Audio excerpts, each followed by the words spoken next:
यो आज तोरण, यसलाई चाहिँ तोरण भनिन्छ। विशेष गरी यो चाहिँ यसरी बापिएको यी यसरी बाटिन्छ। बाबुको नाम तोरण हो। तोरण हो। यो डोरी चाहिँ यसमा चाहिँ अब फुल मालाहरू हालेर यो चाहिँ खुट्टाले कुच्न हुँदैन भन्ने चाहिँ ऊ छ। यसरी त्यही भएर यसरी ढुँडाले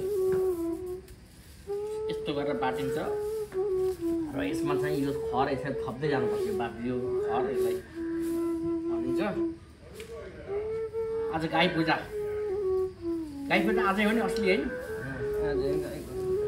आज असली गाई पूजा भएको हुनाले गाई तिथि हडबडको कारणले हिजो आउँथ्यो। आज चाहिँ गाई गोरु पूजा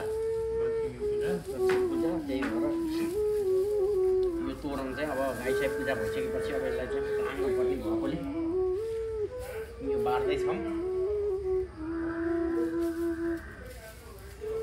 तोरण बाट्ने तरिका चाहिँ यो हो। यो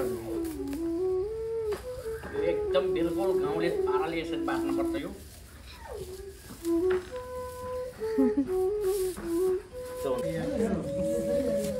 यही हो चिज क्यामेरा दुईटा। तल म भिडियो बनाउँछु। उ यहाँ त्यहाँ पाखा